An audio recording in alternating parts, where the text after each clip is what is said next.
Salut les amis, j'espère que vous allez bien, que vous êtes en forme. Alors, c'est dimanche matin. Yes, on est en train de se connecter. Est-ce que c'est bon? Est-ce que ça se connecte? Magnifique, super. Mais j'espère que vous allez bien, que vous êtes en forme. 9 heures chez nous de Tenerife, 10 heures de France, peut-être au Canada, vous êtes aussi en train de dormir ou pas. Mais en tout cas, je suis très heureux de vous retrouver. Euh, Franchement, un grand merci. Je le dis tous les jours, mais de plus en plus de personnes qui nous rejoignent chaque jour. Depuis septembre qu'on a lancé cette tournée Sparta, on a dû s'adapter avec toutes les conditions qu'il y a eu.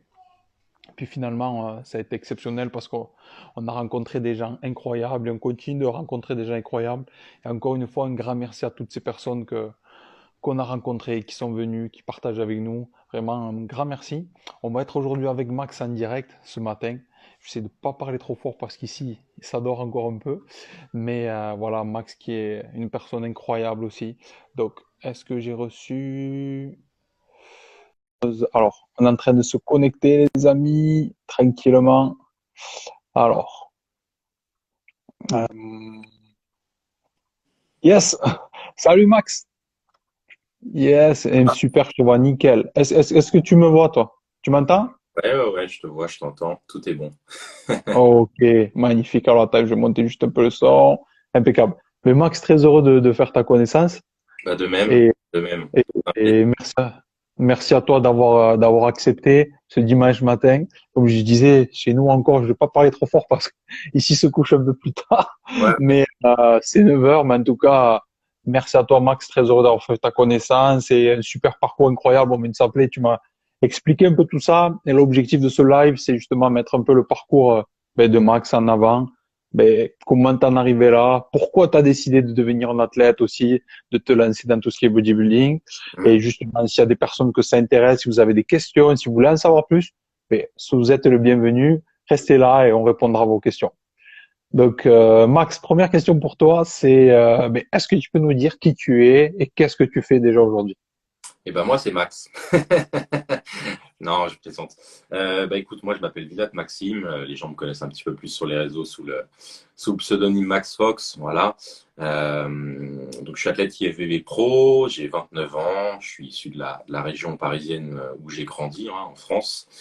Et puis c'est déjà pas mal. Je suis également, c'est pas mon métier. Voilà, je suis athlète professionnel, mais ce n'est pas mon métier. Mon métier de base, c'était les sapeurs-pompiers. Et aujourd'hui, je suis actuellement formateur spécialisé dans tout ce qui va concerner les travaux en hauteur en tout genre, mais également toutes les formations qui vont nécessiter de la conduite d'engins, notamment des CACES. Donc, que ce soit la conduite de chariot élévateur, par exemple, la conduite de nacelle. Voilà, Mhm. le casquette, formateur, testeur, voilà, depuis peu. Voilà. Excellent, excellent. Merci à toi de nous avoir partagé tout ça déjà. Et justement, parce que là, c'est sûr que quand tu sais, peut-être que toi, ça te l'a fait. Tu te dis, waouh, c'est incroyable, ces athlètes, ce qu'ils font, c'est des pros, machin. Et là, ce que tu nous dis, c'est un petit peu la finalité aujourd'hui, voilà, qui tu es, ce que tu as accompli déjà, qui est incroyable. Mais comment ça s'est passé pour toi? Où est-ce que tu as commencé? Est-ce que quand tu étais jeune, tu faisais du sport? Comment ça s'est passé un petit peu pour toi, ton parcours sportif? Bah écoute, moi je suis issu d'une famille de sportifs à la base, puisque voilà, toujours été sportif, que ce soit du côté de ma mère comme de mon père. J'ai mon frère qui est sapeur-pompier encore toujours à l'heure actuelle, donc voilà, on a toujours été plus ou moins encadré dans le sport. Mon beau-père qui a fait pas mal aussi d'athlétisme, etc. pendant sa jeunesse, donc voilà, on a toujours été issus très très axés dans le sport, donc ça a été une logique en fait, si tu veux, Hmm. pour d'en faire déjà, parce qu'en France, c'est pas quelque chose qui est hyper réputé le sport en France. C'est contrairement à d'autres pays où moi j'ai pu aller voyager un petit peu, où le sport est vraiment mis en avant comme quelque chose de pour l'aspect santé, pour l'aspect compétition, l'état d'esprit sportif. Hmm. Ça, on l'a pas, ou très peu de personnes l'ont en France. Le sport est plus considéré en France comme un loisir. En tout cas, c'est ce qu'on nous inculque déjà dès notre plus jeune âge à l'école. Voilà. Donc, moi, le sport, je l'ai démarré petit. Bon, si on remonte la chronologie, j'ai même fait du judo à la base avant de faire même du football quand j'avais encore 4-5 ans, tu vois. Et après, j'ai fait du football pendant près de 14 ans quand même. Et en parallèle avec le collège et le lycée, je faisais également de l'athlétisme. Voilà. Donc athlétisme où quand même fait des compétitions départementales, régionales. Donc c'était plutôt pas mal. C'était plutôt pas mal. Jusqu'au jour où j'en ai eu marre en fait. Enfin, je suis rentré à la suite de mon parcours scolaire, je suis rentré en tant que pompier volontaire parce que j'ai fait un bac pro sécurité et prévention en fait qui me permettait de voir un petit peu les deux gros pôles qui étaient la police et les pompiers. Donc j'ai choisi évidemment les pompiers et j'ai découvert la musculation par ce biais-là jusqu'au jour où j'en ai eu marre du football, donc arrivé à l'âge des 18 ans où tu sais un petit peu comment ça se passe. On voit les vrais sportifs et ceux qui préfèrent sortir en soirée et arriver, ou ne jamais arriver d'ailleurs, sur le terrain le dimanche. Donc bon, au bout d'un moment, quand toi, tu as l'esprit sportif, que tu as envie de gagner, que tu viens pour gagner et que tu te retrouves sur une feuille de match à 9 joueurs au lieu de 11, voire 14, parce qu'il faut des remplaçants aussi, hein. Et puis tu te mets à être obligé d'appeler des moins de 16 ans pour pouvoir jouer avec toi, parce que sinon le match il n'a pas lieu. C'est compliqué. Tu feras gaffe, il y a un chat qui essaye de te Ah, ta tête. c'est chat du voisin, là. Donc ouais, voilà. Donc au final, voilà, j'ai décidé de prendre un tournant en fait dans ma vie sportive, de voir autre chose. Donc j'ai mis le Mhm. football que je pratiquais depuis assez longtemps et pour faire de la musculation. Donc je me suis inscrit dans ma toute première salle le 13 février 2012. Je me souviens encore de la date. Et puis j'ai commencé comme ça quoi. Donc j'ai eu de la chance parce que j'ai dû m'entraîner quoi, peut-être allez 3 4 mois tout seul, vraiment avant d'être pris en main entre guillemets par quelqu'un qui m'a tout de suite donné des conseils etc. Qui est depuis resté mon meilleur pote, qui lui faisait des études là-dedans et qui était Mhm. coach mais en alternance entre guillemets si tu veux dans la salle de sport où j'étais. Donc tout de suite, en fait, voilà, j'avais mon petit programme, mes trucs, mes machins, ce qui fait que j'ai pas perdu de temps, quoi. J'ai pas perdu de temps comme certains, tu sais, où ils vont à la salle pour faire que les pecs ou que les bras parce qu'ils veulent être balèzes quand ils vont dans les soirées le samedi soir. Voilà, ça a jamais été. Voilà. Dès le départ, il y a eu les jambes, les pecs, le dos, etc., etc. Donc, je me suis entraîné comme ça déjà pendant une bonne année. Il y a eu quand même pas mal de progrès.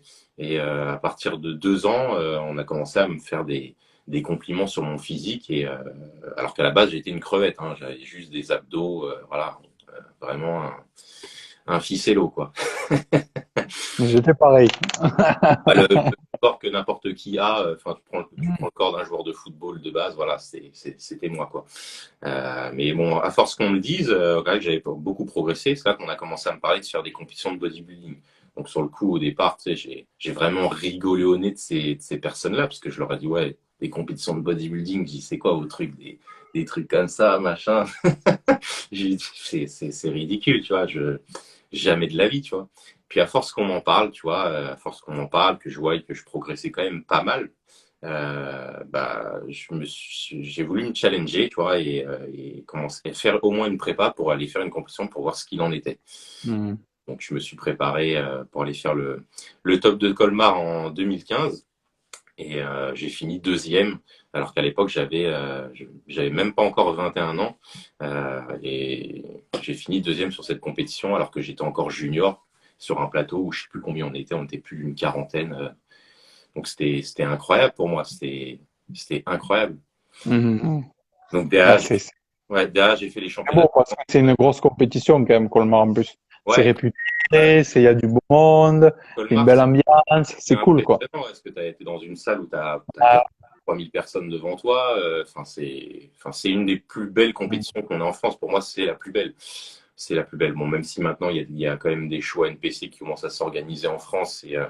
Mais au niveau des infrastructures que tu as mis en avant pour les athlètes, Colmar, pour moi, aujourd'hui, il y a pas mieux. Il y a vraiment pas mieux. Du coup, tu fais ta première compétition. Juste pour revenir un petit peu, Max, par rapport à ton parcours, quand Mhm. tu as commencé la musculation, vraiment c'était quoi l'objectif? C'était de devenir plus costaud? Ouais, Est-ce ouais. que déjà c'était quoi? C'est aussi parce que t'avais pas un objectif de te dire au début, je vais faire des compétitions, je vais devenir Arnold Schwarzenegger. C'était pas ça. C'était Non, vraiment un objectif pour toi? au départ, ouais, c'était vraiment, enfin, c'était vraiment pour pouvoir me créer un physique digne de ce nom, parce qu'en fait, à l'époque, je ne connaissais pas du tout les valeurs du bodybuilding, que Hmm. c'était quelque chose qui était très axé sur le dépassement de soi, toutes ces choses-là, quoi, toutes ces vertus. Donc, je peux pas dire que je l'ai fait pour aller dans ce sens-là, même si aujourd'hui, si je devais l'inculquer à quelqu'un, ce seraient les premiers fondamentaux que je mettrais en avant. Mais quand je l'ai fait, moi, à la base, ouais, c'était vraiment plus pour voir autre chose, pouvoir me développer. Puis bon, bah, tu sais, à ces époques-là, on était, bah, comme tu l'as dit, hein, on était un petit peu gouverné, entre guillemets, par tout ce qui était ces films au cinéma. Donc, tu voyais des mecs comme Arnold Schwarzenegger, des mecs comme Stallone. Voilà, quand t'es gamin, t'essayes de toujours t'identifier à ces trucs-là. Tu vois. Et moi, j'ai beaucoup cherché à m'identifier quand j'étais plus jeune, et je pense que c'est ce qui m'a tendu la main, tu vois. Puis même mon frère, tu vois, mon frère qui était à l'époque où il avait 25 ans, tu vois, 25 30 ans, mon frère, il était archi balèze. Et voilà, tu as envie de ressembler, tu vois, c'est ça t'impressionne, Hmm. ces physiques-là. Donc c'est quelque chose auquel j'avais envie de ressembler, quoi. Donc je me suis inscrit en salle de sport pour pouvoir m'en donner les moyens. Excellent, excellent. Et qu'est-ce que ça t'apporte du coup le fait de, ben donc déjà t'as fait du sport pendant longtemps. Déjà qu'est-ce que t'aimais dans le fait de faire du sport, que ça soit le foot, que ça soit l'athlétisme? Qu'est-ce que ça t'apportait déjà quand t'étais jeune? Bah c'est un besoin en fait. Concrètement, le fait de pouvoir se dépasser un petit peu, aller transpirer, etc., évacuer toi tout le stress que tu peux avoir, que ce soit à l'école ou au travail. Enfin, le sport c'est un échappatoire en fait. Clairement, c'est quelque chose qui on se sent bien après une séance de sport. Moi, j'ai toujours eu besoin de faire du sport. Même aujourd'hui, tu vois, même en vacances. En vacances, je peux passer encore une semaine à faire sans sport, mais je peux pas faire plus d'une semaine sans sport. Hmm, C'est pas possible, tu vois. je comprends. Et encore même, je dis une semaine sans sport, je passe pas une semaine à le cul sur Hmm. et c'est pas possible. Faut que je fasse de la rando, faut que je fasse ci, faut que je fasse ça. Enfin, j'ai besoin de bouger, quoi. C'est obligatoire. C'est obligatoire. Ah, c'est très intéressant ce que tu dis. Et c'est vrai que pour ceux qui sont sportifs, en fait, ça paraît normal. Parce que nous, quand on fait le sport au quotidien, tu le sais, tu sors ta séance, tu as l'impression d'être en vie plus que jamais, tu vois. Tu te Mhm. sens vivant, tu te sens bien, tu te sens respirer. Et, et c'est vrai qu'au début, quand peut-être qu'on ne fait pas de sport ou qu'on sait qu'il faut le faire, mais on n'est pas motivé, on voit pas tous les bénéfices que ça peut nous apporter, en fait, Ah, c'est clair. personnellement, tu vois. Ça, c'est clair. Mais ouais, ça, c'est les sujets que j'aborde régulièrement parce que je fais aussi un petit peu de coaching à côté, même si je me prétends pas coach de haut niveau ou quoi que ce soit. J'essaie quand même de pouvoir rendre service à certaines personnes dans mon entourage. Et en fait, c'est des choses que j'explique souvent aux personnes qui ont du mal à aller vers le sport ou quoi que ce soit. Tu sais, mais ça peut être même des collègues de travail, hein, par exemple. Et souvent, les gens ne comprennent pas ce truc-là, que c'est quelque chose ça change une vie en fait. Clairement, Mhm. quelque chose qui change une vie, c'est vachement important. On se sent mieux dans sa peau, on se sent plus en confiance. Et mine de rien, aujourd'hui, dans la société actuelle dans laquelle on est, donc quand on est vraiment encadré par tout ce qui est réseaux sociaux, paraître, etc., que ce soit les hommes comme les femmes, euh, un physique aujourd'hui, c'est quelque chose qui ouvre des portes. Ça peut paraître ça peut paraître pas cool ce que je dis parce que ça peut paraître un peu présomptueux ou quoi que ce soit, mais quelqu'un qui a un physique aujourd'hui réussira mieux que quelqu'un qui n'en a pas. Mhm. Et que ce soit Exactement. dans le domaine professionnel, que ce soit dans le domaine social, que ce soit dans le domaine, peu importe le domaine en fait. C'est les gens ont plus de facilité à aller vers quelqu'un qui a de l'allure plutôt que par quelqu'un qui n'a pas confiance en soi, quelqu'un qui est pas propre sur soi, qui fait pas attention à lui. Enfin, c'est une réalité en fait aujourd'hui. C'est une réalité. Mhm. Alors certes, il faut être ouvert d'esprit parce que comme on dit souvent, l'habit ne fait pas le moine. Et Il en dit long, bien sûr, comme on dit. l'habit ne fait pas le moine, mais même si parfois on essaye moi j'essaye toi de passer au-delà de tout ça, de pas juger des personnes par rapport Bien à leur sûr. quoi que ce soit, mais malgré tout. on a beau dire ce que l'on veut, voilà, on est toujours attiré par les choses qui nous ressemblent. C'est humain en fait. C'est quelque chose qui est humain. Donc ça après, chacun voit midi à sa porte, hein, mais je pense qu'à un moment, Mhm. en fait, il faut pas, il faut prendre son courage à deux mains, faut prendre ses responsabilités, surtout c'est ça que je voulais dire, et ne pas s'apitoyer sur son sort ou se lamenter lorsque bah, on ne fait pas ce qu'il faut non plus pour pouvoir se remettre en question et faire en sorte que sa vie change. Et c'est pour ça que je respecte énormément les gens qui partent, parce que toi comme moi, tu vois, on a toujours ressemblé plus ou moins à ce que l'on est. Au niveau de l'apparence, etc. On a toujours été des personnes maigres, etc. Je pense, tu vois. Euh, mais les personnes, tu vois, qui ont vraiment eu un passé où ils ont Mhm. été dans de l'obésité, voire de l'obésité morbide, tu vois, et qui un jour ont un déclic de se dire putain, ça y est, je me prends en main, je change tout, je bouscule tout. Franchement, c'est quelque chose. C'est quelque chose. Qui vont perdre des 30, 40, 50 kilos, tu vois, et qui vont complètement changer leur vie. C'est beau. C'est beau. Euh, et Max, petite parenthèse, mais ce que tu dis, c'est magnifique. Merci les amis pour vos commentaires. On en partagera quelques-uns. C'est marrant parce que hier, justement, j'ai reçu un message de gars qui nous suit là. Et il m'a dit, John, merci pour tous ces lives et tout, etc. C'est super plein de motivation. Il m'a dit, écoute, ouais, je me suis mis et je lui ai demandé justement qu'est-ce que c'est qui t'a fait prendre cette décision. Et il faisait 184 kilos. Ouais. Il est arrivé à 80 kilos. Ah, Il c'est a beau. perdu plus de 100 kilos. Et c'est ce que tu dis. Mais c'est énorme. Et ça m'a donné juste la décision de, je ne veux plus, tu vois. Je suis arrivé à un stade où c'était trop. Ah ouais. Mais c'est vrai que ça peut être, parce que ouais, comme tu dis, nous on peut être, moi j'étais qu'un garçon maigre, etc. Mais c'est pas pareil, tu vois ce que je veux dire, quand t'es maigre ou quand, par exemple, t'as été dans une famille où, voilà, ça a été comme ça, mais toujours en surpoids, en surpoids, en surpoids. Il y a une étude qui a montré que juste si tu avais une serait-ce qu'une personne qui a un surpoids ou une obésité autour de toi ou dans ta famille, tu as plus de 60% de taux aussi d'être en surpoids. Et Mhm. c'est juste des choses qu'on n'a pas conscience, tu vois. C'est Et c'est l'exemple. vrai que C'est c'est l'exemple. ça, c'est ça, et c'est tellement de croyances, de ce que l'on modélise chaque jour. Et c'est vrai qu'à un moment donné, voilà, c'est aussi pour ça qu'on fait ce genre de live et qu'on partage ça, parce que des fois, comme je dis toujours, une rencontre, un déclic que l'on peut prendre, ça peut tout changer, tu vois. C'est ça. Et, juste qui nous dit avoir une hygiène de vie est importante pour la santé et le moral, c'est clair. Et ce que tu as dit, en fait, c'est très intéressant parce que euh, nous, êtres humains, on fonctionne comment? On fonctionne comme, euh, en fait, on a des neurones miroirs comme Mhm. magnétiques, si tu veux. C'est-à-dire que on va être naturellement attiré vers certaines personnes. C'est comme si tu rentres, tu vas chez ton docteur et tu rentres dans la pièce, tu vas de suite voir les gens ressentir les gens qui ont une énergie qui est pas comme la tienne ou des gens que tu as envie de parler. Mais dans une salle, c'est la même chose. Tu vas dans une conférence, tu vas dans une compétition, tu vois, il y a quelque chose qui fait qu'avec des gens, naturellement, tu vas avoir envie de leur parler. Et quand on veut lancer une entreprise, se développer, trouver quelqu'un dans sa vie ou trouver un poste, forcément, le patron, il va te prendre en fonction de ses valeurs. C'est Même s'il n'en a pas conscience, il va te prendre comme ça. Et ah, ça, c'est très important. c'est clair. Ah, c'est complètement vrai tout ça. C'est comme quoi tout est axé. Aujourd'hui, qu'on le veuille ou non, beaucoup de choses sont axées à la chose. Pour la simple et bonne raison, c'est on ne peut pas connaître l'entièreté de la vie d'une personne, ni ni ce qui la définit par un simple regard.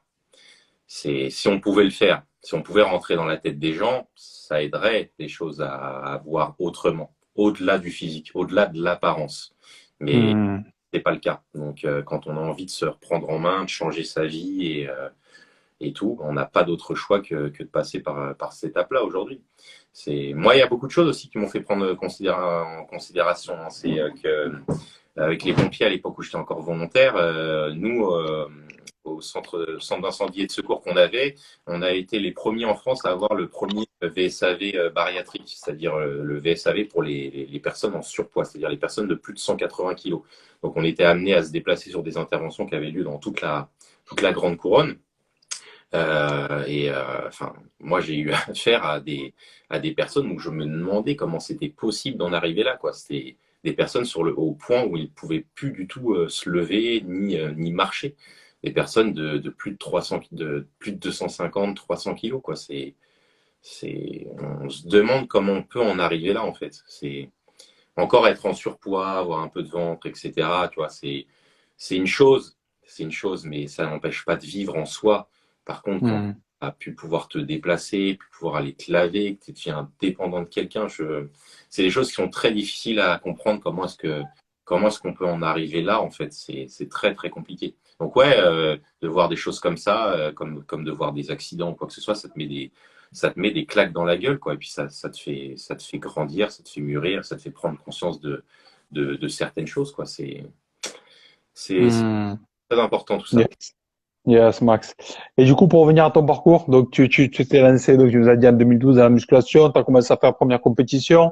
À Colmar, tu vois que ça se passe bien, tu fais deuxième. Est-ce que là, tu te dis, il y a quelque chose à faire dans ça?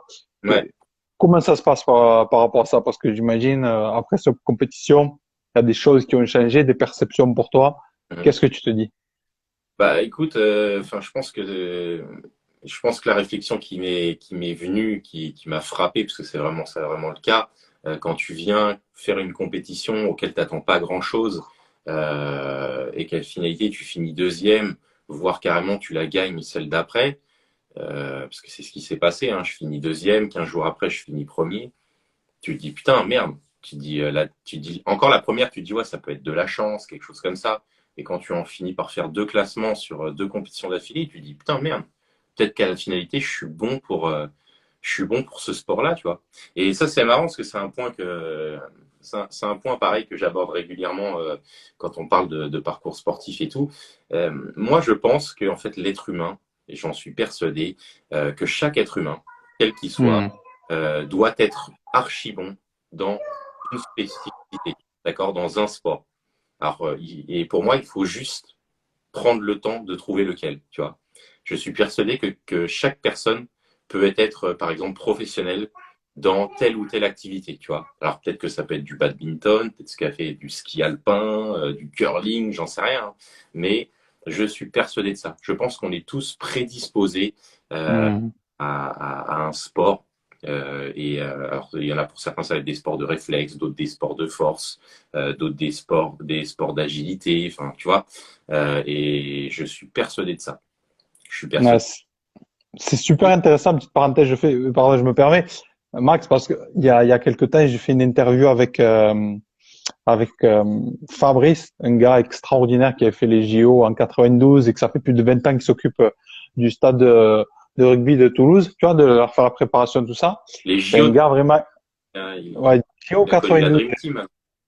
Ah ouais, enfin, un gars, j'ai fait une interview, que vous pouvez regarder si vous voulez, un gars extraordinaire. Et plus de 20 ans qu'il s'occupe d'athlètes, du stade toulousain. Bref, et il disait ça au début, il disait, nous tous, en fait, on a le potentiel Mhm, d'être des champions du monde, d'être des champions de France, d'être des champions, tu vois. On a tout ce potentiel-là. Mais ce qui va faire qu'on va le révéler ou pas, c'est quoi? Ben c'est, lui, il disait ça, c'est surtout notre environnement, tu vois. Notre environnement, les personnes avec qui on est, mhm. tu vois. Et, mais tout ça pour dire que, à nous, on a tous ce potentiel-là. Et c'est vrai que c'est la vie, c'est les personnes avec qui on est qu'on va faire que est-ce qu'on va révéler ce potentiel ou pas. Mhm. Ah, moi je pense que c'est le boulot. Quand tu parles des personnes qui nous encadrent, qui sont autour de nous, je pense en premier lieu aux parents avant tout, parce que pour moi, c'est leur rôle, tu vois. Et, euh, et en fait, ça me désole un petit peu aujourd'hui, tu vois. On va même peut-être aborder un autre sujet, tu vois, sur l'éducation, etc. Mais aujourd'hui, il y a plus autant de parents, et bon, c'est aussi le problème des écrans, des choses comme ça, qui font que les parents passent quand même moins de temps, je trouve, avec leurs enfants, du moins personnellement parlant, tu vois. Moi, je suis peut-être la dernière génération qui a pas grandi avec tout ce qui était écran, machin, etc. Du moins pas tout de suite, pas dans les jeunes âges. Enfin voilà, l'époque où on jouait au foot dehors dans la rue, avec les potes, les machins, c'est fini tout ça, tu vois. Tu vois plus, tu vois, je repasse dans la rue de mes parents, machin, etc. Tu vois plus personne, tu vois plus des jeunes jouer au foot, faire ci, faire ça. C'est fini ces trucs-là, tu vois. Tu vois de moins en moins de parents qui accompagnent leurs enfants dans la forêt pour aller se balader, machin, tu vois. C'est Hmm. c'est les écrans, c'est tiens, je te mets un dessin animé, tu me fous la paix. Et tout ça, c'est des choses qui se perdent. Et en fait, pourquoi je te fais ce petit détour, c'est qu'en fait, je pense qu'à la base, c'est aux parents en fait de pouvoir démontrer tous les sports à leurs gamins de manière à ce qu'ils puissent en choisir un qui lui plaît vraiment, tu vois, qui lui plaît vraiment et dans lequel il sera bon parce que bah, ce qui nous plaît, c'est forcément quelque chose où on se sent bien, où on sent qu'on a des capacités. Et ça, je pense que c'est le rôle des parents, de l'entourage, d'axer vraiment leurs gamins, leur progéniture là-dessus, quoi. Mhm. Là, je te rejoins totalement, entièrement. Et c'est vrai que on a quasiment le même âge. Et c'est vrai que et les meilleurs souvenirs, tu vois, moi, que j'ai, c'est, même si mon père, il bossait beaucoup, etc., c'est, il nous prenait, on allait dans les champignons, on passait des journées, des châtaignes, tu vois, tu sais, mais ça, c'est énorme. Et quand tu as vécu ça, euh, des moments comme ça, tu sais que ça, c'est toujours en toi et c'est important. Et tu sais à quel point ça te fait du bien, que ça t'aide. Et c'est ce que tu dis, c'est totalement vrai. Il y a des jeunes dans des villes, même dans certains pays, aux États-Unis, ils ont jamais vu une tomate pousser dans un jardin. Tu vois ce que je veux dire? C'est Non, vrai, mais c'est vrai. c'est C'est vrai. fou en fait. Tu vois ce que je veux dire? Et, et on s'est trop éloigné de la vie. Et je suis sûr qu'il y a beaucoup de choses qui vont changer avec tout ce qui se passe en ce moment. Mais nous, aujourd'hui, c'est vrai que quand t'es un enfant, et nous, c'est aussi pour ça qu'on a Tenerife, parce que les possibilités sont infinies de faire du sport, de bouger, d'aller nager, etc.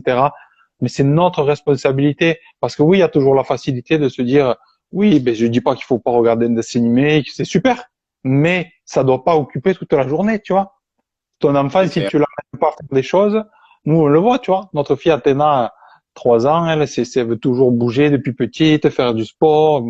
Voilà.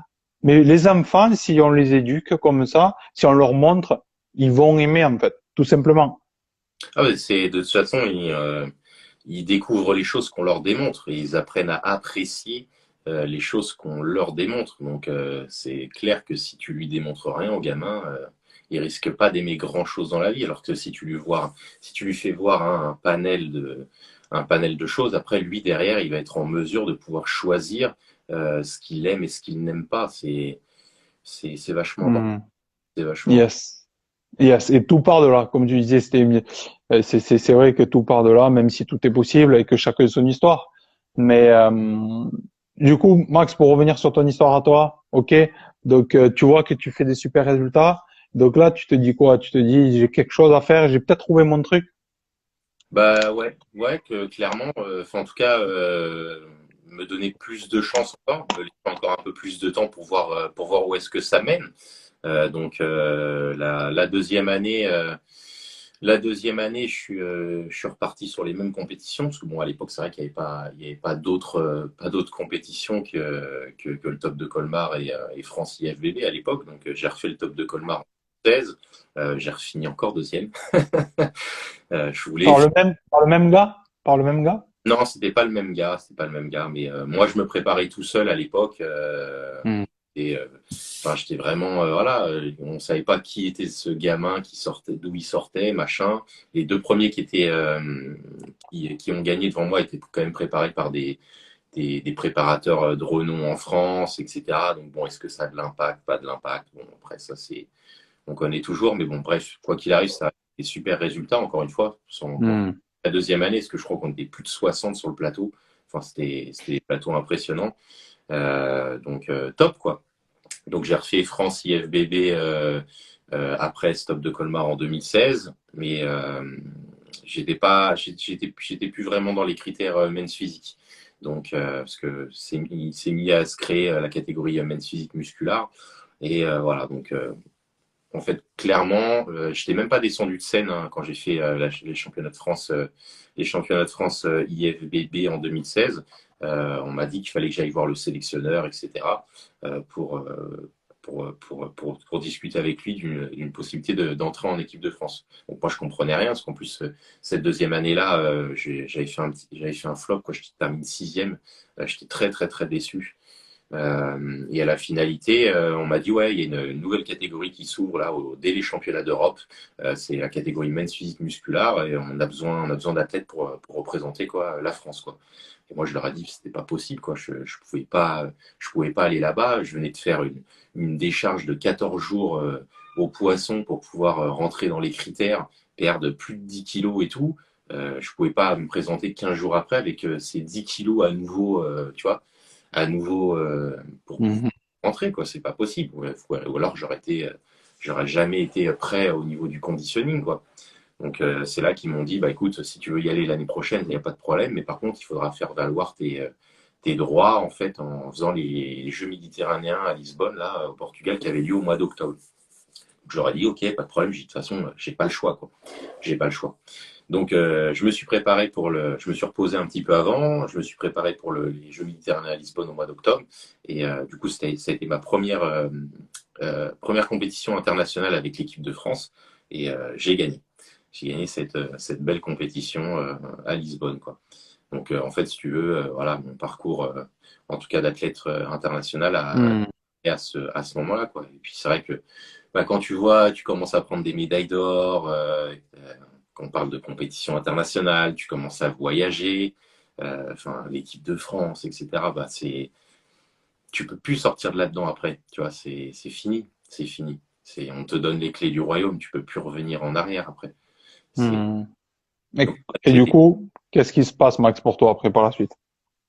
Bah déjà, pour moi, déjà quand je suis sorti de la scène du Top de Colmar en 2016, il y a eu aussi un grand bond en avant, c'est que j'ai Biotech USA qui est venu me voir et tout pour pouvoir me dire qu'ils étaient intéressés par mon profil et me sponsoriser. Donc, enfin voilà, tu vois, rentrer en équipe de France, être sponsorisé, enfin c'est cette année-là en 2016, ça a été le décollage pour moi.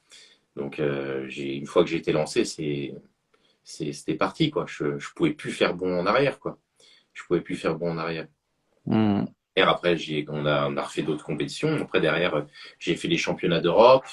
Ça a pas été, ça a été ma première déception un petit peu, première grosse mauvais retour d'expérience par rapport à la sèche, etc. Parce que bah, de octobre jusqu'à mois de mai, c'était les championnats d'Europe. J'ai dû rester sec pendant toute cette période-là, quasiment. Donc ça a été ma première grosse expérience à subir une diète sur le long terme, parce que jusqu'à présent, tu te préparais pour France et Top de Colmar qui était à 15 jours d'intervalle. Voilà, tu faisais une prépa de 3 mois et puis après tu te reposais toute l'année, tu vois.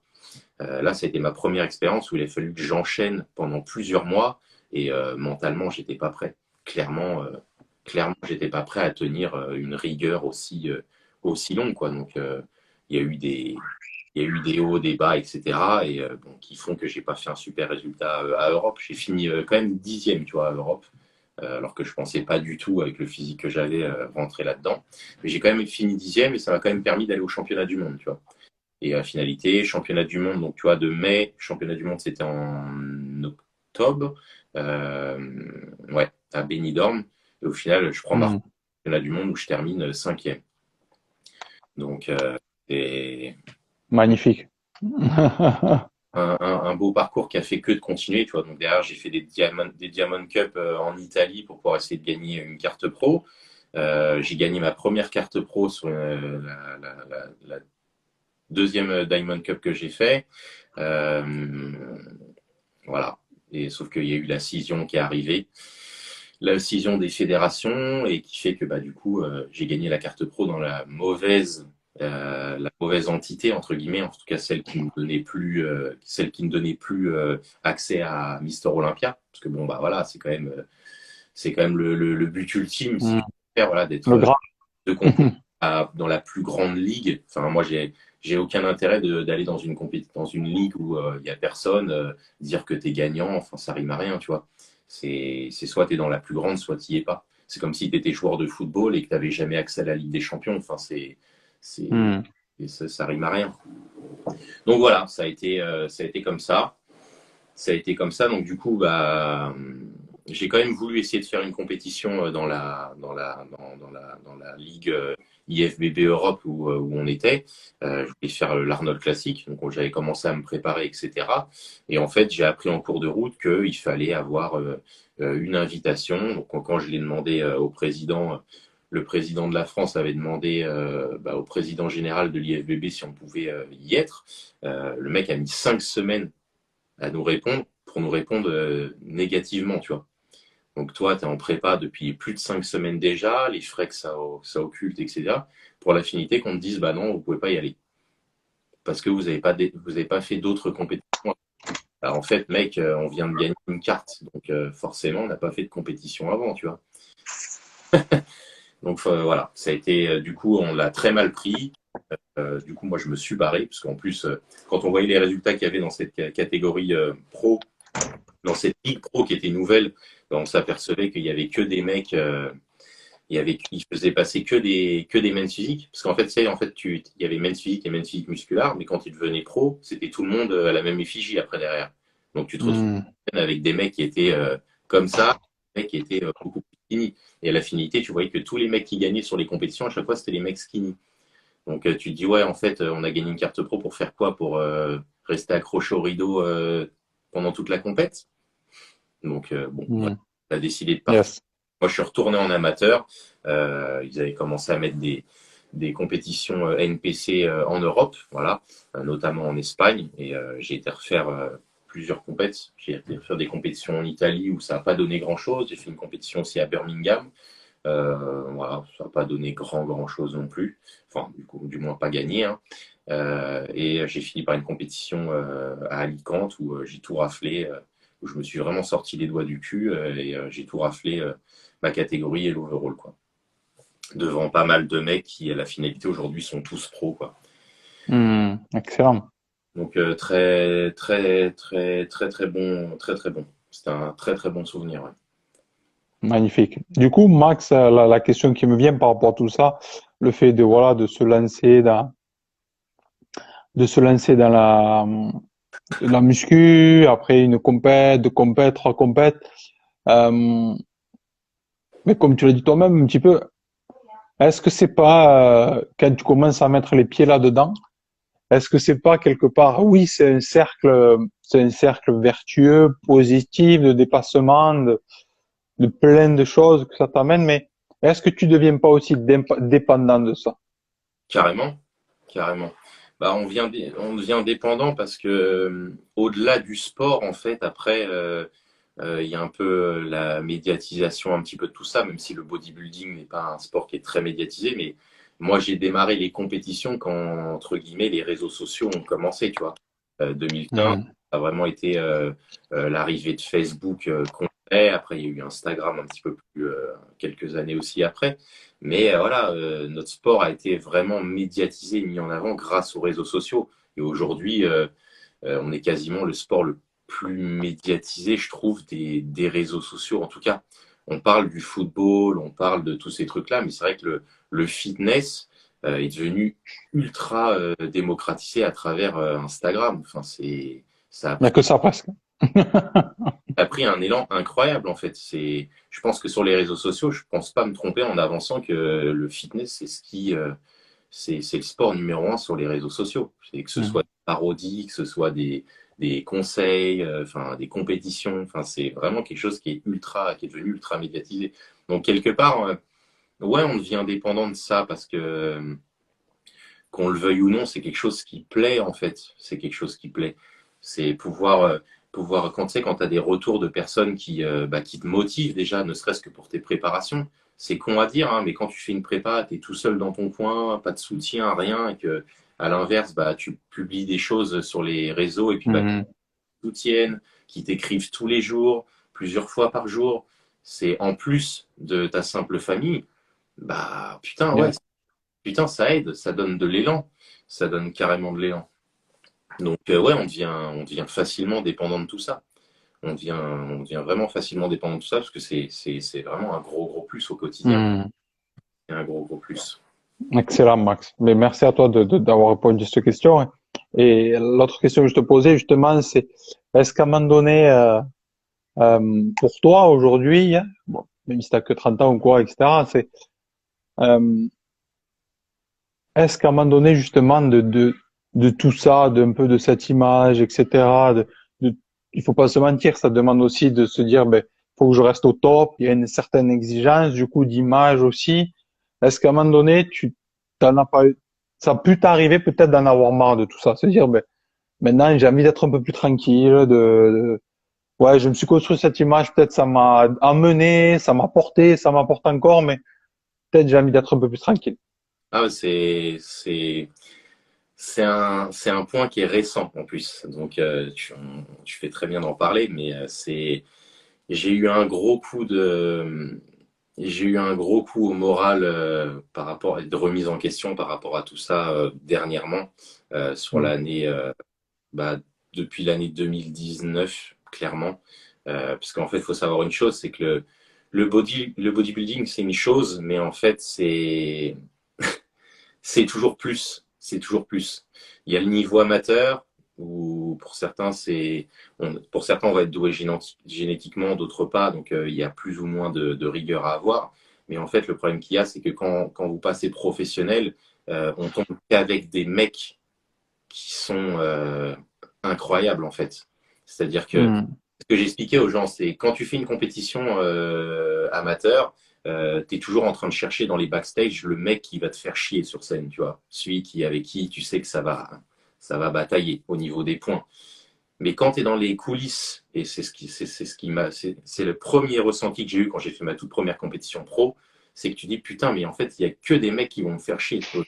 Il y a que des mecs qui vont me faire chier. Donc voilà, tu prends vraiment une claque, tu vois, quand tu fais tes premières compétitions, tes premiers pas en professionnel, tu prends vraiment une claque et tu te dis, bah, en fait, je suis à nouveau petit, tu vois, je suis à nouveau le petit nouveau, quoi. Donc, faut apprendre bah, hop, à se remettre en question et remettre encore un cran plus. Et le problème qu'il y a, c'est que c'est toujours plus, c'est toujours plus. Si on avait dû me dire tous les sacrifices qu'il avait fallu faire, que j'ai dû faire sur mes dernières compétitions pour être au top, pour arriver prêt au tout début où j'ai commencé les compétitions, jamais j'y aurais été. C'est jamais de la vie. Les gens, les gens ne peuvent pas comprendre ça. Hmm. Quand on est pro encore et qu'on ne fout rien de ses journées, c'est-à-dire que la seule préoccupation qu'on a, c'est manger et s'entraîner, c'est déjà quelque chose. Mais lorsqu'on travaille en plus à côté, je prends mon exemple, hein, même si j'ai trouvé quand même un métier qui me permet de rentrer le plus possible en adéquation avec ma passion, c'est-à-dire faire des journées de 6h, 13h ou de 13h, 20h qui me laissent toujours une première partie de journée, que ce soit le matin ou le soir, pour le dédier entièrement au repos et à l'entraînement. Il y a des fois où, quand je commençais à 7h ou 6h du matin, il y a des fois, j'étais sur mon cardio à 3h30, 4h30 du matin, tu vois, avant d'aller au travail. Enfin, quand je postais des stories là-dessus, enfin, le nombre de messages que je recevais en me disant, putain, t'es cinglé, mec, enfin, Hmm. c'était comme ça, tu vois. Et aujourd'hui, tu vois que maintenant j'ai pris un petit peu de recul par rapport à tout ça, presque je m'y reverrai plus à remonter sur un cardio, tu vois, à cette heure-là. Je, j'ai complètement changé, j'ai complètement changé ma vie là depuis que je l'ai refaite et tout, et enfin, je me referai plus autant de mal à faire ci, tu vois. Je préfère faire Hmm. en fin de séance, etc., plutôt que d'être complètement désaxé, à devenir presque égoïste, parce qu'on en devient égoïste en préparation, tu vois. C'est on mange tout seul, si on va s'entraîner, enfin, tout est Yes. là-dessus, tu vois. Il faut que tu manges ta collation 1h15 avant d'aller t'entraîner, et c'est pas 1 heure avant, c'est ni 1h30, c'est 1h15, tu vois. Tout est Hmm. fait pour toi, en fait. Donc, il y a un moment donné, c'est pas possible, tu vois, dans une vie de couple. Et même, même quand tu élèves des enfants, c'est vraiment plus possible. Donc, quand je vais reprendre les compétitions, etc., moi, je vais vraiment refaire ça, vraiment remanier ça pour essayer de faire en sorte que ça prenne le moins de place possible dans la vie, dans la vie de famille, tout simplement, parce que c'est quelque chose qui ne concerne que moi, ce sont mes choix et je n'ai pas à faire subir ça à mon entourage, tu vois. Et ça, c'est des choses qu'il faut bien comprendre. Ça, c'est des choses qu'il faut vraiment bien comprendre. Vraiment. Yes, Mais merci à toi d'avoir partagé ça parce que c'est vrai que c'est des sujets qui sont peut-être pas abordés Mm. parce qu'on veut toujours aborder les sujets du côté de la médaille qui brille, tu vois, de la côté pile, Ah, des j'avais médailles, des je suis prêt, je suis sec, je suis ci, j'avais fait ou sur les réseaux sociaux où j'avais marqué que justement je parlais du revers de la médaille justement où les gens se rendaient pas compte, tu vois. Tous les gens voulaient faire de la compète, faire ci, faire ça, tout le monde voulait être pro. Parce que pendant une période, c'était ça, c'était la mode, c'était devenir pro, machin, je veux être une star des réseaux, etc. Et j'avais fait un post là-dessus sur est-ce que vous êtes prêt à faire à tenir tous les engagements qu'il faut pour pouvoir le devenir. Et tu vois, j'avais expliqué un petit peu tout ce qu'il fallait faire Hmm. cardio à telle heure, faire ci, faire ça, tu vois, faire tous ces sacrifices-là. Et il avait beaucoup buzzé ce poste, vraiment, parce que beaucoup se sont reconnus là-dedans et beaucoup ont été choqués aussi de voir, peut-être d'apprendre tout ce qu'il fallait faire. Tu vois. Mais bref, pour répondre à ta question, parce qu'au final, je m'aperçois que j'y ai même pas répondu à moitié. Ouais, clair, carrément, j'ai eu un gros burn-out. En fait, quand tu es professionnel, tu te rends compte que quand tu veux accéder à Olympia et que du coup tu fais la course au point pour pouvoir être dans le classement et se qualifier, en fait, tu t'aperçois qu'il faut être en prépa 10 mois sur 12, pour pas dire 12 sur 12. Hmm. Et quand je dis en prépa, c'est avec tout ce que ça implique. Donc, comment Le est-ce, contrôle, comment c'est est-ce qu'on ça. peut tenir à la longue? Parce que, en soi, enfin, je pense que le bodybuilding, c'est peut-être un des sports les plus durs au monde, puisque il suffit pas d'être fort, il suffit pas d'être fort sur le moment, tu vois, comme dans beaucoup de disciplines. Alors certes, dans d'autres disciplines, si on veut surpasser, être le meilleur, il faut avoir de la discipline, c'est clair. On a l'exemple avec des mecs au football comme Cristiano Ronaldo, qui est la finalité, qui a une vie d'un véritable culturiste. Mais genre nous, c'est au-delà de tout ça, tu vois. Hmm. Et C'est que des millimètres de contrôle partout. c'est Et que c'est tout, ouais. tu vois, c'est tout le temps, c'est toute l'année. Et en fait, il y a un moment donné, en fait, où on oublie que même si on pense être fort, on oublie qu'en fait qu'on est des simples humains. En fait, on n'est pas des machines, tu vois. Et il y a un moment donné, on a besoin de se détendre, on a besoin de relâche. Hmm. Et ça, c'est pas possible en fait, tu vois, dans le haut niveau. Et c'est pour ça que, tu vois, c'est encore un sujet que j'ai abordé dernièrement. Mais je revenais sur des carrières sportives, c'est des mecs comme Zidane, tu vois, où le mec, il part en retraite, il revient nous aider à la Coupe du Monde, et en fait, le mec, il revient à la Coupe du Monde, et le mec, il met la pige encore à tout le monde, tu vois. Et tu dis, mais mec, pourquoi tu prends ta retraite, tu vois? Et quand tu es de l'autre côté de l'écran, que tu connais pas tout ça, tu penses pas à tout ça, tu vois, et tu dis, mais pourquoi en fait? Hmm. Et en fait, une fois que tu es là-dedans, tu comprends le gars. Tu comprends le gars, tu dis, mais en fait, je le comprends complètement. Parce qu'en fait, c'est usant comme pas possible de rester au haut niveau. Parce que ça demande tellement ça demande tellement de tout, tellement d'implications, etc. C'est des sacrifices sur tout, sur la famille, sur son bien-être. Et en fait, tu t'aperçois, à la fin, en fait, tu te poses des questions. Et ça, c'est les questions que je me suis posées beaucoup dernièrement. C'est pourquoi on fait tout ça? Qu'est-ce que ça nous apporte? Est-ce qu'on est heureux vraiment à faire tout ça? Ou est-ce qu'à un moment donné, on fait tout ça pour la reconnaissance, pour se construire un palmarès sportif, etc. Mais qu'est-ce que ça va nous apporter tout ça? La question, elle est là. Et aujourd'hui, voilà quoi, à 30 ans, tu vois, quand tu as mûri, que tu te dis qu'au final, je pense qu'à 30 ans, tu vois, on est un peu tous pareils, on est un peu tous à se dire qu'on n'a plus rien à prouver, entre guillemets, à personne, tu vois. Hmm. Les seules personnes à qui on a vraiment encore à prouver et à qui on aura toujours à prouver, c'est notre famille, tu vois. Que ce soit notre femme, les enfants, notre entourage, tu vois. Et au bout d'un moment, tu te dis à quoi bon. Donc tu redescends un petit peu, tu vois. Moi, j'ai pris beaucoup de recul là ces derniers temps par rapport à tout ça. Euh, et tu te dis que bah ouais, en fait, la vie, elle est pas plus mal comme ça aussi. Profiter Yes. profiter en vacances, faire des sorties avec des amis, etc. Alors, des fois, tu te poses, tu te dis, ouais, est-ce que ce serait pas le moment d'arrêter les compétitions, de vivre sa vie? Parce que, au final, tu vois, depuis 2015, clairement, je m'aperçois que j'ai pas réellement vécu, tu vois, depuis 2015. j'ai vécu sur le plan sportif, mais à côté de tout ça, en fait, je me suis mis à l'écart de beaucoup de monde. Je me suis mis à l'écart des amis, je me suis mis à l'écart de ma famille, je me suis mis à l'écart de tout, tu vois, parce que tu peux pas sortir de chez toi ou très peu, tu vois. Donc tout ça, ouais, il y a une très très grosse remise en question et je comprends en fait les sportifs qui arrêtent leur carrière avant l'heure, avant d'être au bout, Hmm. parce que parce qu'ils en peuvent plus de tout ça, tu vois, et que ces mêmes gars n'ont pas envie de passer à côté de leur vie non plus, tu vois. C'est trop de sacrifices, c'est trop de sacrifices. Donc même si je devais reprendre, je reprendrais clairement à ma façon. Je reprendrais clairement à ma façon. Une compète, Avec plus de, ouais, une plus de compète, plaisir, peut-être. peut-être Hmm. pas plus de plaisir. En tout cas, je le ferais seulement Hmm. pour, parce que ces dernières années, je le faisais absolument plus pour plaisir. Hmm. Je n'allais plus du tout à la salle par plaisir, vraiment, alors qu'à la base, j'étais vraiment passionné, tu vois, de bodybuilding. Mais quand tu te dis, putain, tu vas à la salle, tu y vas parce que il faut y aller, tu vois. Tu vas Hmm. parce que ça te plaît. Tu vois, quand on arrive là, je Ouais.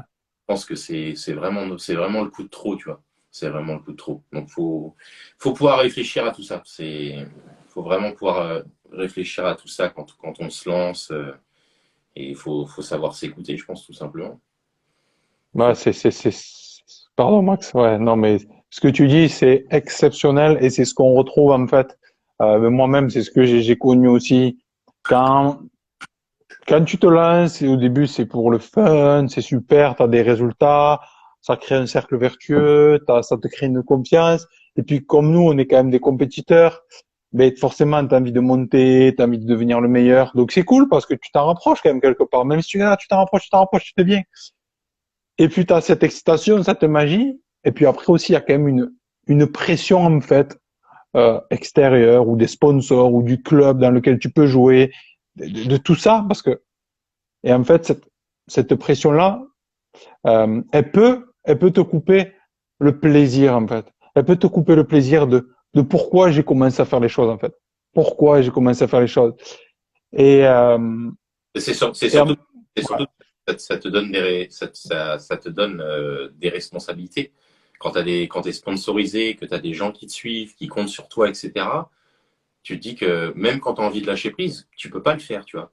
Tu peux pas le faire parce que tu vas décevoir du monde et tu vas décevoir du monde et c'est pas imaginable en fait pour toi. Donc ouais, tu perdures là-dedans, tu t'y accroches et puis bah comme tu l'as dit, on est des sportifs, tu vois. Donc moi la défaite c'est quelque chose qui n'existe pas dans ma tête, jamais de la vie. Personne me Mm. fait abandonner quoi que ce soit, tu vois. Même si je dois souffrir pour y aller, je le ferai. Et c'est ce qui fait que je pense qu'aujourd'hui, j'ai été quelqu'un qui était quand même pas mauvais dans le bodybuilding, puisque bah, j'ai toujours eu cet état d'esprit. Et il faut avoir cet état d'esprit de persévérance et Yes. de dépassement de soi pour pouvoir faire quelque chose dans le bodybuilding. Si tu l'as pas, si tu n'as pas ces valeurs-là, tu feras jamais rien. Mm. Donc, Mais à un moment donné, comme tu as dit, à un moment donné, il faut aussi s'écouter. Parce qu'en fait, nous, on est des gens, on, on ne s'écoute pas, tu vois, quelque part. on ne Et s'écoute. je pense beaucoup de sportifs de haut niveau qui ont cet tempérament-là, tu t'écoutes pas, mais un jour, la vie te rattrape. D'une certaine façon, elle te rattrape et elle te met à genoux, même si tu veux pas y être, elle te met à genoux d'une certaine façon, physiquement, mentalement, il va y avoir quelque chose de lourd, euh, pour justement, mais tu sais, c'est comme 90% des maladies qu'une étude a montré que l'on a, elles sont dues à quoi? Elles sont dues aux émotions, en fait. Des émotions que l'on n'écoute pas, que l'on refoule, etc. C'est-à-dire que tu as beau être le plus fort, etc., mais à un moment donné, ton corps, d'une certaine façon, tu vas tomber malade. Ça peut être un burn-out, ça peut être mal de gorge, ça peut être... Pourquoi? Parce que dans ce temps-là, au moins, ton corps, il sait que tu le fous la paix, tu vois. Il Ouais. sait que là, quelque part, tu peux plus. Et c'est quand tu peux plus que tu n'as pas le choix, en fait, de te reposer des questions. Et ça, c'est la vie d'un sportif de haut niveau, d'un entrepreneur de haut niveau. C'est la même chose. C'est pour ça que j'aime beaucoup le parallèle parce que c'est exactement la même construction. C'est qu'à un moment donné, on a besoin de souffler. Tu vois, on peut s'entraîner 2 fois par jour. Tu peux bosser comme malade, mais à un moment donné, il faut souffler et, comme tu disais aussi, se reposer. Pourquoi je fais les choses et comment j'ai envie de le faire. Je peux tout faire des compétitions, mais peut-être que je vais moins me prendre la tête.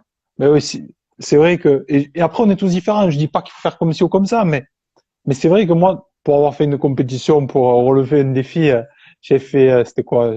Il y avait B France il y a 3 ans, j'ai fait main physique. C'est un collègue à moi, il m'a dit, jamais, naturellement, tu pourras participer. Moi, je connaissais même pas et tout. J'ai dit, ah bon? Bref, j'ai dit, fallait pas me dire ça. Finalement, je l'ai fait, tu vois. Mais, et c'était super, un super apprentissage. On a fait la demi-finale, la finale, c'était cool. Et, mais tout ça pour dire qu'il faut se connaître aussi à un moment donné et pas se mentir. Et c'est pour rejoindre ce que tu avais dit par rapport au sport, c'est que il y a des gens, on est tous différents. On est tous différents et c'est ça qui est super. S'il y a des gens, ils vont aimer le contrôle, la rigueur, et c'est ok. Tu vois, moi je sais que je l'ai fait pendant quelques mois à compter les calories, les machins. Ce n'est pas pour moi. Ce n'est pas pour moi. Je pourrais pas vivre comme ça toute une vie, tu vois. Mais il y a des gens qui vont être très bons sur ça. Et ça va leur permettre de tenir. Et c'est ça aussi qu'il faut. Je pense il faut goûter un peu aux choses. C'est-à-dire, s'il y a quelque chose qui te plaît, il faut le faire. Il faut essayer. Et je dis pas qu'il faut renoncer dès le premier truc. Va jusqu'au bout du processus. Et après, tu verras bien si c'est pour toi ou pas, tu vois. C'est ça. Mais c'est-à-dire que il y a des gens, ils vont kiffer tout contrôler, tout machin, ils ont ce truc-là. Moi, je sais que pas du tout. J'aime faire attention, j'aime manger bien, j'aime m'entraîner aussi beaucoup, mais j'ai besoin d'une certaine liberté. Et je dis ça tout simplement parce qu'on est tous différents et que c'est en faisant aussi qu'on apprend, tu vois. C'est ok de se brûler parce qu'on apprend comme ça pour se connaître. Mhm. Ah non, tu prêches un convaincu. Tu prêches un convaincu. Faut s'écouter en fait, c'est tout. Hmm. On est tous différents et on connaît tous plus ou moins nos frontières, nos limites. Faut pouvoir s'écouter tout simplement. Yes. Du coup, Max, pour ce que je vais te laisser tranquille après, ça passe vite. Une petite dernière question que je vais te poser, c'est de ton expérience maintenant, parce que tu fais du sport depuis presque toujours, et tu es au haut niveau, tu connais le très haut niveau aussi. Euh, justement, pour finir de façon forte et intense, Mm. peut-être aujourd'hui il y a des différentes personnes beaucoup de sportifs aussi dans ma communauté, des gens qui font des compétitions pour X raisons. Parce qu'au début, je pense qu'on commence pour des raisons plus personnelles. Mais si tu avais 3 conseils que tu aimerais partager de ton expérience aujourd'hui pour peut-être aider des personnes qui se disent, ouais, moi j'ai envie d'être un sportif de haut niveau, ok, et pour leur permettre aussi de le devenir, mais de durer, qu'est-ce que tu aimerais leur partager de toute ton expérience? Bah écoute, c'est simple, je pourrais même le résumer dans un seul mot, et on vient de l'évoquer, c'est de s'écouter en fait. C'est de s'écouter. Clairement, il faut faire les choses avec passion, puisque si en tout cas on veut se lancer dans le haut niveau, il faut que ce soit une passion. On ne se lancera jamais dans le haut niveau, Mm. ce n'est pas une passion. Personne n'arrivera à faire quoi que ce soit, enfin déjà, personne n'arrivera déjà à franchir le pas de la partie professionnelle si ce n'est pas une passion, puisque peu importe le sport, ça demande beaucoup de sacrifices. Donc, faut vraiment après par la suite s'écouter, faire les choses par passion, euh, prendre du repos quand il faut prendre du repos. Voilà, quand on sent qu'on a besoin de décrocher, qu'on a besoin de se ressourcer, le faire, d'accord, même si ça doit nous écarter un petit peu du haut niveau pendant une courte période ou même une plus longue. Mais il faut savoir s'écouter. Ce qu'il faut prendre en considération, c'est que je pense qu'il ne faut pas passer à côté de sa vie, que ce Mm. soit pour quoi que ce soit. C'est parce que au final, il y a beaucoup de sportifs aussi hein, qui ont eu des super carrières, etc. Ou même des personnes qui ont eu des super carrières professionnelles, rien à voir dans le domaine du sport, mais qui sont effectivement passés complètement à côté de leur vie, qui n'ont pas été des bons pères, qui n'ont pas été des bonnes mères. Dernièrement, on avait eu un retour avant la mort de Steve Jobs, tu vois, un bel, comment dire, il avait fait bref, un texte, tu vois, en disant que voilà, il était passé à côté de sa vie en fait en tant que parent, tu vois. Yes. Pendant toutes ces années, il pensait justement que il pensait qu'il était dans la bonne direction, tu vois, qu'il faisait les bonnes choses, que que c'était un carriériste, etc. Mais il s'est aperçu en fait sur son lit de mort que bah pas du tout, tu vois. Il est passé à côté de ces choses-là. Donc Mhm. la chose la plus triste, la chose la plus triste quand on fait le bilan de sa vie, c'est le regret, c'est d'être passé à côté de certaines choses. Et je pense que ce soit pour du sport ou que ce soit pour quoi que ce soit d'autre, il faut pas nourrir de regrets. Donc il faut faire les choses, il faut faire les choses quand on en a envie, quand quand c'est le moment et, et pas trop se poser de questions sur ça, quoi. C'est-à-dire que quand on a envie de décrocher, il faut Mhm. et quand on a envie de faire du sport, il faut faire du sport, etc., etc. Faut, pour ainsi dire, un seul mot, bah, s'écouter, tout simplement. Yes, yes, Max. Et j'aime beaucoup cet échange et merci à toi vraiment pour tout ce que tu as Ouais. amené parce que ça mûrit, il y a de l'expérience, et c'est très, très intéressant. C'est pourquoi aussi on fait tous ces lives avec toutes ces personnes, entrepreneurs sportifs, qui ont aussi de la bouteille pour amener leur retour parce que c'est vrai que, euh, entendre ça, entendre des histoires vraies comme ça, et c'est super les réseaux. Ça donne la possibilité de se rencontrer, de partager des choses comme ça. Encore hier, j'en partageais à ma compagne, mais c'est, on s'est éloigné de la vérité. Vraiment, tu vois. On monte, C'est-à-dire que quand je dis ça, c'est que tout le monde, quelque part aujourd'hui, va parler de petites choses, de petits conseils, de petites choses. Mais qui va vraiment en profondeur, tu vois? Vraiment. C'est-à-dire qu'aujourd'hui, il y a une information qui circule, qui est une information moyenne, banalisée de tout, en fait, de la vie, du sport, etc. Mais vraiment aller au fond de tout ce qu'il y a, de tout ce que ça demande. Et, et comme tu l'as fait là aujourd'hui, je te remercie pour ça, de vraiment avoir partagé ton retour entier en tant que sportif de haut niveau et tout ce que ça impliquait. on Donc, ouais, montre, Max, vas-y. on montre que le positif de manière générale sur les réseaux, on montre que le meilleur de soi-même, que les bons côtés de la vie, etc. Mais voilà, c'est la vie pour tout le monde, hein. Personne riche, pauvre, ce que tu veux. Voilà, il y a tout ça à un moment donné où il y a des jours où c'est des jours, voire même des périodes où c'est la galère, c'est la merde, c'est ci, c'est ça. Et voilà, c'est pas plus mal de pouvoir en parler de pouvoir en parler Hmm. parce que ça fait partie de ça. Et souvent, bah, tu vois, même dans d'autres sports, hein, que ce soit des reportages sur Netflix ou sur l'équipe ou sur ce que tu veux, Stade 2, machin, à chaque fois, c'est toujours quand il y a un portrait, le portrait d'un sportif, le portrait de quelqu'un que, bah, voilà, tu vois, on perce à vif, en fait, la personne, souvent, parce que c'est dans ces moments, entre guillemets, intimes qu'on vient nous parler de leur intimité, tu vois. Hmm.